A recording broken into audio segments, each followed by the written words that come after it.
नमस्कार, आप देख रहे हैं बिग ब्रेकिंग। मैं हूं आपके साथ आयुषी गुप्ता। चलिए रुक करते हैं खबरों की ओर। छत्तीसगढ़ के बीजापुर से बड़ी खबर सामने आ रही है। बीजापुर में नक्सलियों ने आईईडी ब्लास्ट किया है। आईईडी ब्लास्ट में 2 जवान शहीद हुए हैं। हादसे में 4 जवान घायल भी बताए जा रहे हैं। घायल जवानों को एयरलिफ्ट किया जाएगा और ऑपरेशन से लौटते समय जो है आईईडी ब्लास्ट हुआ है। आपको बता दें कि मंडेमरका के जंगलों में नक्सलियों ने ये ब्लास्ट किया है। ये बड़ी जानकारी आपको छत्तीसगढ़ के बीजापुर से दे रहे हैं, जहां पर नक्सलियों ने आईईडी ब्लास्ट किया है। हादसे में 4 जवान घायल बताए जा रहे हैं। ये बड़ी अपडेट आपको दे रहे हैं। घायल जवानों को एयरलिफ्ट किया जाएगा और अब जो है ऑपरेशन से बताया जा रहा है कि लौटते समय ये आईईडी ब्लास्ट हुआ है। तो इस वक्त की ये बड़ी जानकारी, मंडेमरका के जंगलों में नक्सलियों ने ब्लास्ट किया है। तो बीजापुर में नक्सलियों ने आईईडी ब्लास्ट किया है। इस वक्त की ये बड़ी जानकारी। और आईईडी ब्लास्ट में आपको बता दें कि 2 जवान जो है वो शहीद हो गए हैं। हादसे में 4 जवान घायल बताए जा रहे हैं। और इस वक्त की बड़ी खबर, नीट केस में आज बड़ा फैसला संभव बताया जा रहा है। पिछली सुनवाई में जो है रिपोर्ट सौंपी गई थी। केंद्र सरकार, एनटीए ने हलफनामा दिया था और सीबीआई ने भी जो है सुप्रीम कोर्ट को सौंपी थी सील बंद रिपोर्ट। तो इस वक्त की ये बड़ी जानकारी आपको दे रहा है। नीट यूजी पेपर लीक मामले से जुड़ी याचिकाओं पर सुप्रीम कोर्ट आज सुनवाई करेगा। पिछली सुनवाई में केंद्र सरकार और एनटीए ने हलफनामा दायर किया था। केंद्र सरकार ने अपने हलफनामे में कहा कि परीक्षा में बड़े पैमाने पर गड़बड़ी के सबूत नहीं है और वो नीट परीक्षा निरस्त करने के समर्थन में नहीं है। तो वही एनटीए ने सुप्रीम कोर्ट से कहा था कि पेपर लीक ही नहीं हुआ। टेलीग्राम मैप पर नीट पेपर लीक का जो वीडियो चलाया जा रहा था वो फर्जी था। सीबीआई ने भी सीलबंद लिफाफे में अपनी जांच की प्रगति रिपोर्ट जो है सुप्रीम कोर्ट को सौंपी है। और अब ये उम्मीद जताई जा रही है कि सुप्रीम कोर्ट इस मामले में आज बड़ा निर्णय ले सकता है। तो नीट केस में आज बड़ा फैसला आ सकता है। केंद्र सरकार, एनटीए ने जो है हलफनामा दिया था।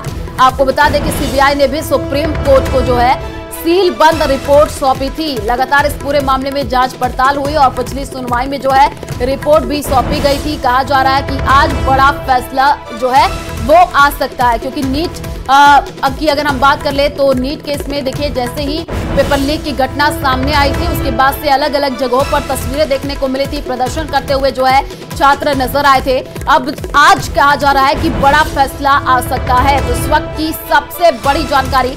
और नीट यूजी मामला, एनटीए ने दाखिल किया सुप्रीम कोर्ट में लिखित जवाब। आपको बता दें कि कोई सिस्टमैटिक फेलियर नहीं था, ये एनटीए की तरफ से कहा गया। बिहार में जिन घटनाओं का जिक्र किया जा रहा है उनकी जांच चल रही है। बिहार की घटना एक आपराधिक गतिविधि है। जांच बिहार पुलिस द्वारा शुरू की गई थी, जिसे ईओयू विंग को सौंप दिया गया था। और इसके बाद केंद्रीय स्तर पर नीट मामलों की जांच केंद्रीय जांच ब्यूरो को स्थानांतरित कर दी गई। और एनटीए ने कारण बताओ नोटिस जारी करने के बाद आपको बता दें कि 17 संदिग्ध उम्मीदवारों के परिणाम रोक दिए और सुप्रीम कोर्ट आज नीट मामले पर सुनवाई करेगा। तो इस वक्त की ये बड़ी अपडेट। और ज्यादा जानकारी के लिए संवाददाता सुशील हमारे साथ फोन लाइन पर जुड़ चुके हैं। सुशील, ये कहा जा रहा है कि आज बड़ा फैसला आ सकता है, क्या कुछ जानकारी भी मिल रही है इस पूरे मामले में? जी देखिए, फिलहाल अभी इस पूरे मामले में सुप्रीम कोर्ट सुनवाई कर रहा है, तो फैसला आना अभी थोड़ा सा वक्त लगेगा। लेकिन एनटीए की तरफ से सुप्रीम कोर्ट में एक लिखित जवाब दाखिल किया गया है, जिसमें एनटीए ने फिर वही बातें कही हैं कि पेपर लीक जैसी घटना नहीं हुई है। बिहार एपिक सेंटर रहा है नीट को लेकर। ये एक क्रिमिनल एक्टिविटी है जो एक सेंटर पर ऐसी चीजें हुई हैं। बहरहाल सुप्रीम कोर्ट में एनटीए की तरफ से यह भी कहा गया है कि जो भी इस मामले में आरोपी हैं उनको अरेस्ट किया गया है। जो लाभार्थी हैं उनको कारण बताओ नोटिस जारी किया गया है और 3 साल तक उनको बैन कर दिया गया है। लेकिन इसी के जवाब में तमाम याचिकाकर्ताओं ने कहा है कि एनटीए का जो जवाब है वो केवल बरगलाने वाला है। एनटीए ने इस पूरे मामले में केवल मद्रास आईआईटी की रिपोर्ट के आधार पर ही अपनी जानकारी सुप्रीम कोर्ट के समक्ष साझा की है, जबकि जो पेपर लीक हुआ है नीट का वो बड़े स्तर पर हुआ है, जिस पर सुप्रीम कोर्ट में एनटीए सीधे कोई भी जवाब नहीं दाखिल कर रहा है।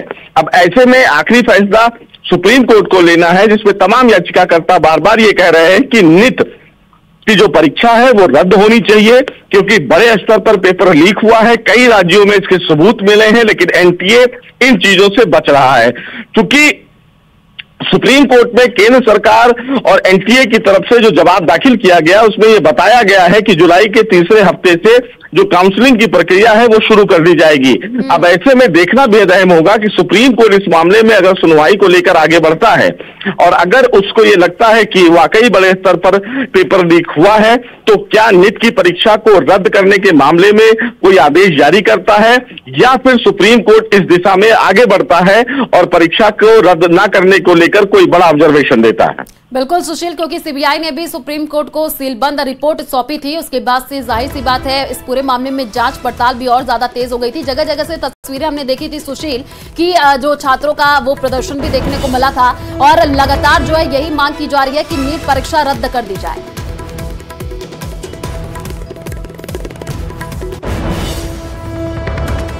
की जा रही है कि पेपर जो हुआ है उसको रद्द किया जाए, लेकिन सबसे महत्वपूर्ण बात इस मामले में है कि ऐसे भी सुप्रीम कोर्ट में छात्रों ने याचिका दाखिल की है जिसमें परीक्षा ना रद्द करने की मांग की गई है। तो अब सुप्रीम कोर्ट इस पूरे मामले को कैसे देखता है ये महत्वपूर्ण है। वहीं सीबीआई की तरफ से जो सुप्रीम कोर्ट में सीलबंद हलफनामा दाखिल किया गया है वो इस केस का मूल सार है, क्योंकि सीबीआई इस पूरे मामले में गहराई से जांच कर रही है। चूंकि अब तक 14 लोगों की गिरफ्तारी हुई है और उन गिरफ्तारी का स्टेटस क्या है, क्या वाकई पेपर लीक जैसी संभावना बड़े स्तर पर है, इन तमाम पहलुओं पर सुप्रीम कोर्ट विचार करके आखिरी निर्णय लेगा। लेकिन चूंकि इस पूरे मामले में सुनवाई होनी है, आज की सुनवाई बहुत क्रूशियल है, तो देखना बेहद अहम होगा कि आखिरी फैसला सुप्रीम कोर्ट क्या लेता है। ठीक है, आप नजर बना करके रखिए सुशील, आगे भी आपसे अपडेट लेंगे इस पूरे मामले में। शुक्रिया तमाम जानकारी साझा करने के लिए। और महाराष्ट्र के पुणे से बड़ी खबर सामने आ रही है। ट्रेनी आईएएस की मां हिरासत में। आपको बता दें कि ट्रेनी आईएएस पूजा खेड़कर की मां को हिरासत में लिया गया है। मनोरमा खेड़कर को हिरासत में लिया गया है। किसानों को धमकाने के मामले में हिरासत में लिया गया है। इस वक्त की ये बड़ी जानकारी, ट्रेनी आईएएस की मां को हिरासत में ले लिया गया है। कहा जा रहा है कि किसानों को धमकाने का ये पूरा मामला जिसको लेकर के उनको हिरासत में लिया गया है। इस वक्त की ये बड़ी अपडेट आपको महाराष्ट्र के पुणे से दे रहे हैं, जहां पर ट्रेनी आईएएस की मां को हिरासत में लिया गया है। कहा जा रहा है कि ट्रेनी आईएएस पूजा खेड़कर की मां जिनको हिरासत में ले लिया गया है, मनोरमा खेड़कर जिनका नाम है, उनको अभी हिरासत में लिया गया है। किसानों को धमकाने के मामले में जो है हिरासत में लिया गया है।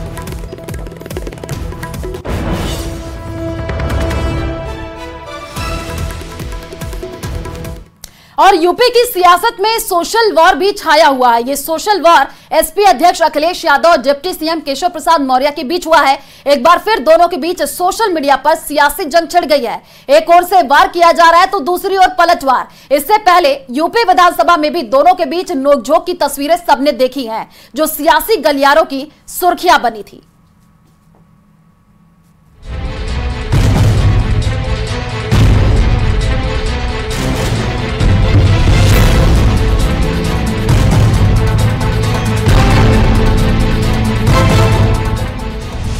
सीटों पर उपचुनाव से पहले दिल्ली से लखनऊ तक सियासी हलचल के बीच एसपी अध्यक्ष अखिलेश यादव और यूपी के डिप्टी सीएम केशव प्रसाद मौर्य के बीच एक बार फिर ट्विटर वॉर छिड़ गया है।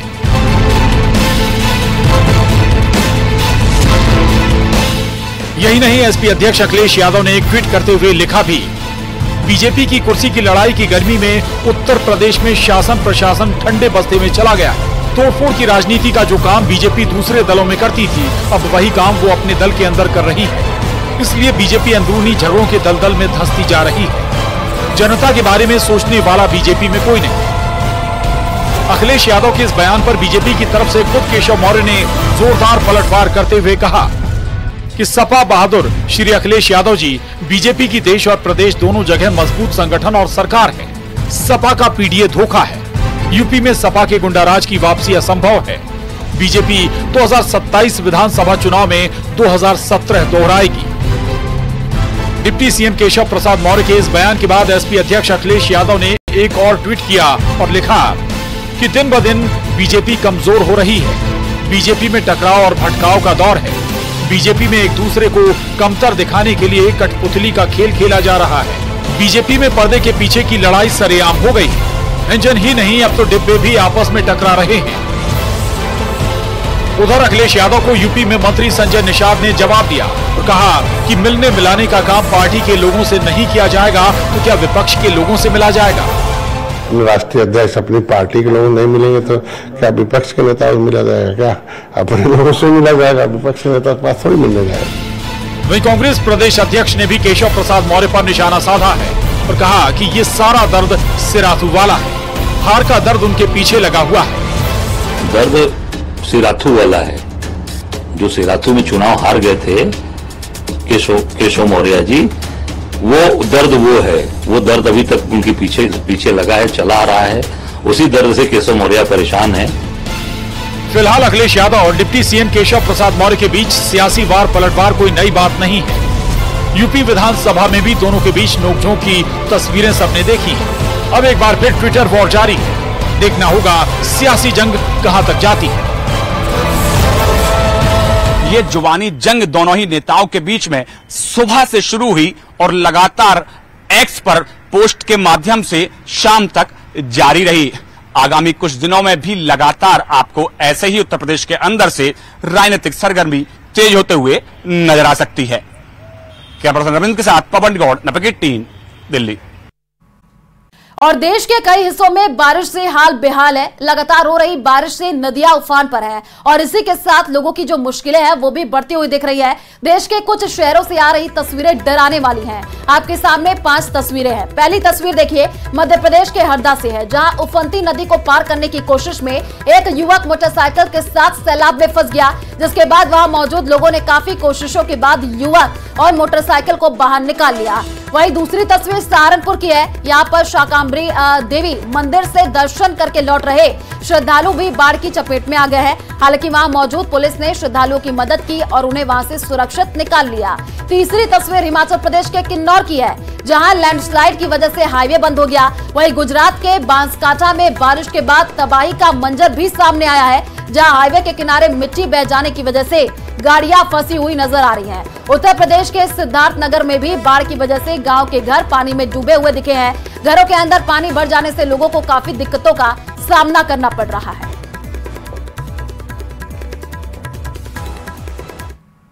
और बाढ़ से देश के कई राज्य जो है परेशान है। आपको बता दें कि मूसलाधार बारिश होने से कई राज्यों में नदी और नालों में उफान आया हुआ है, जिसकी वजह से कई पुलों पर सैलाब बह रहा है।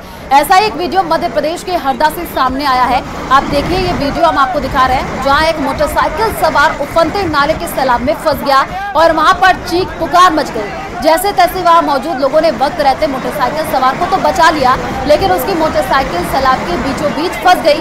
लेकिन लोगों ने हार नहीं मानी और मोटरसाइकिल को भी निकालने की कोशिश में लगे रहे। कोई मोटरसाइकिल को पहिए से पकड़ करके बाहर निकालने की कोशिश करता हुआ दिखा, तो कोई हैंडल खींच करके मोटरसाइकिल को पानी के बीचों बीच से निकालने की जद्दोजहद में जुटा हुआ दिखा। तस्वीरें हम आपको दिखा रहे, यही वो तस्वीर है।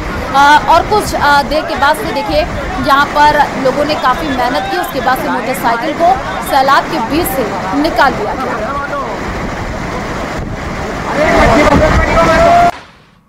और उस गर्ल्स हॉस्टल में शाम को वार्डन के साथ लड़की बाहर जाती और फिर सुबह हॉस्टल में लौट आती। सरकारी गर्ल्स हॉस्टल में एक शख्स की एंट्री पर बैन नहीं था, क्योंकि उस आदमी पर वार्डन मैडम की मेहरबानी थी। आरोप यह है कि हॉस्टल में जाम भी छलकाए जाते थे। आखिर गर्ल्स हॉस्टल में कैसे किसी आदमी के जाने पर रोक टोक नहीं थी? क्यों सीसीटीवी कैमरे बंद हो जाते थे? आसपास के लोग वार्डन मैडम पर अब संगीन आरोप भी लगा रहे हैं। देखिए पूरी रिपोर्ट, क्या है इनसाइड स्टोरी, समझिए। वो मैंने 25 जनों को बताया भी।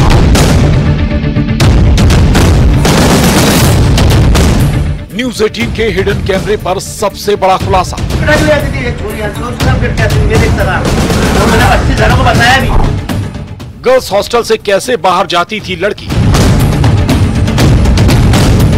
पूरी रात लड़की बाहर, राज क्या? न रोक न टोक, किसकी एंट्री पर नहीं था बैन? गर्ल्स हॉस्टल में कितने छलकाए जाम? हॉस्टल बना अय्याशी का अड्डा। CCTV camera off, dirty game शुरू। डर्टी गेम के कितने किरदार, कितने राजदार? ये सीसीटीवी कैमरा ही उस हकीकत का गवाह है, जो राज अब तक पूरी तरह खुला नहीं है। गर्ल्स हॉस्टल को अय्याशी का अड्डा बनाने का राज ये संगीन इल्जाम लगा है गर्ल्स हॉस्टल की वार्डन शिल्पा पर। न्यूज 18 की टीम उसी हॉस्टल में पहुंची। पहले हिडन कैमरे की नजर से देखिए और सुनिए। आसपास के लोगों ने जो खुलासा किया, खुलासा चौंका देगा। रोज बैठा के ले आती थी एक छोरी, रोज क्लब बैठ के आती थी मेरे एक तरह। वो मैंने 25 जनों को बताया भी, रोज एक छोरी बैठा के ले आती थी वो यहाँ से। अब कहाँ ले आती थी ये अपनों को नहीं मालूम।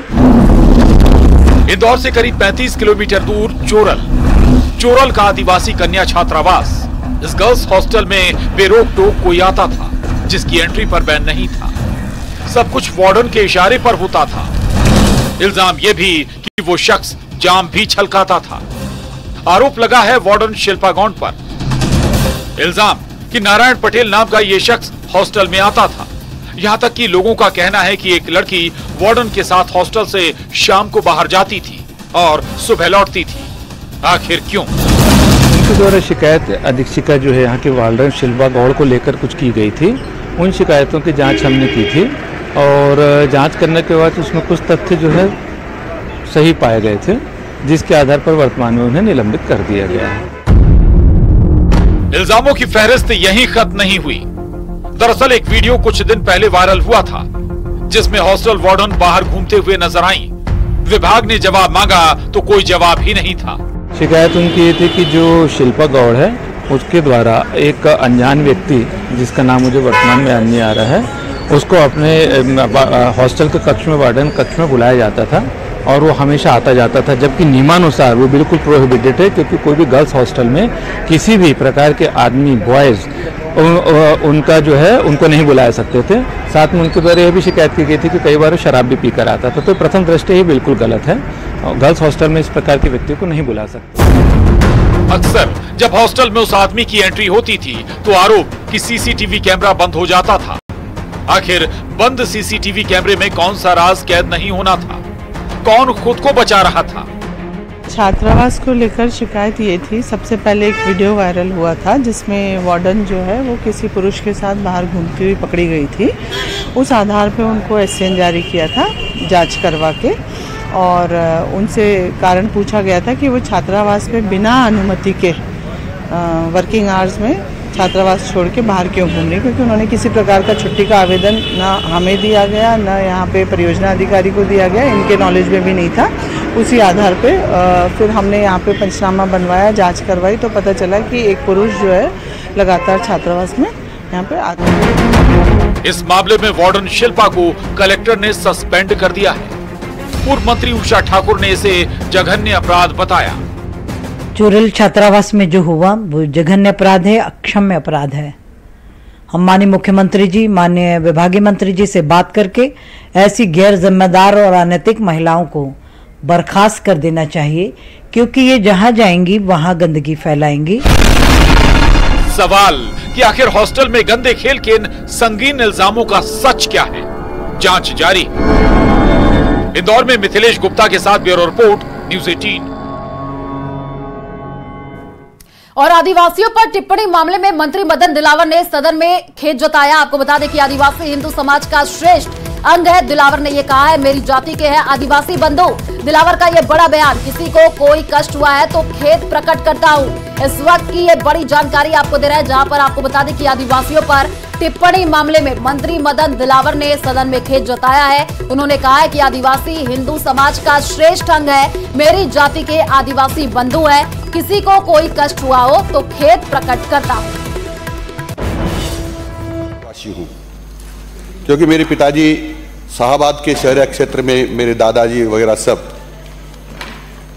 सीताबाड़ी के जंगलों में निवास करते थे, वहीं उनका मकान था, और इसलिए आदिवासी समाज के लिए मेरे मन में बहुत सम्मान का भाव है। ये हिंदू समाज का श्रेष्ठ अंग है।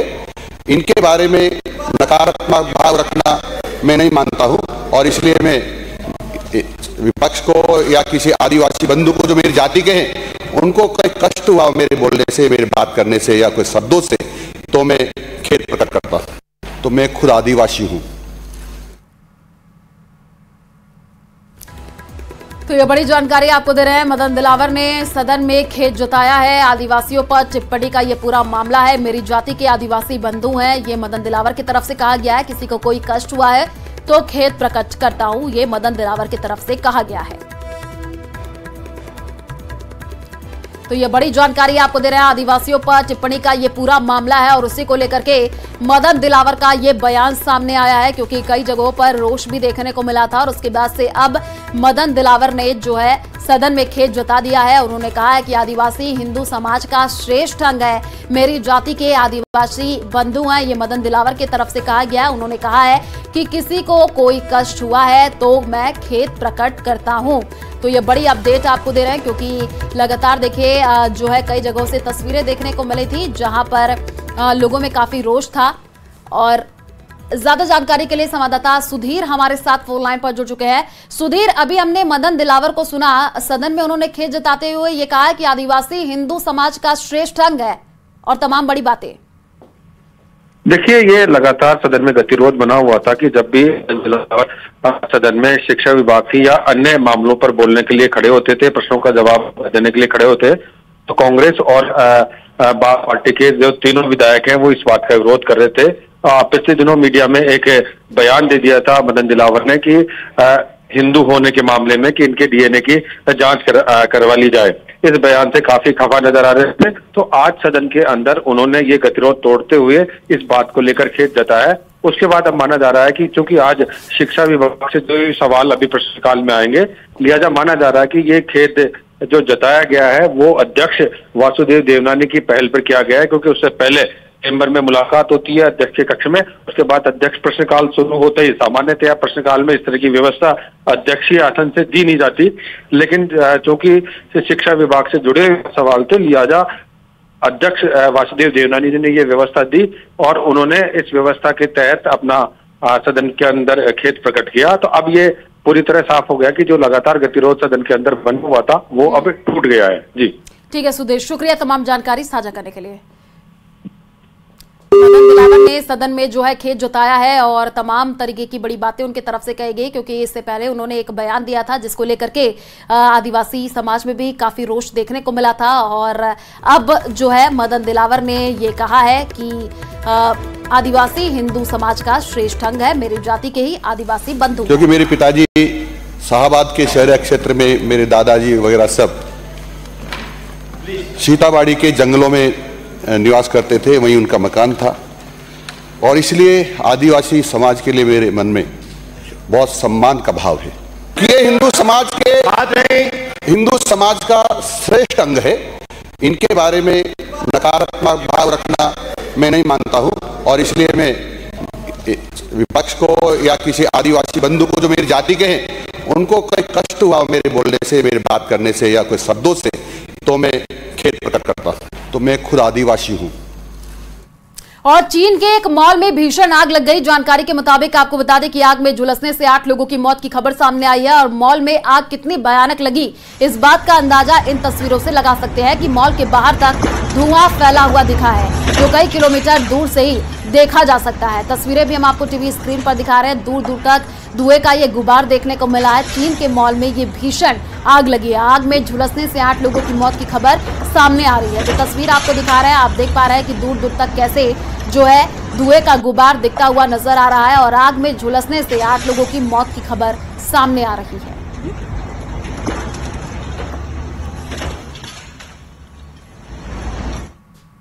और चलिए फिलहाल इस बुलेटिन में इतना ही। आगे आपको दिखाएंगे 100 गांव 100 खबरें। नमस्कार।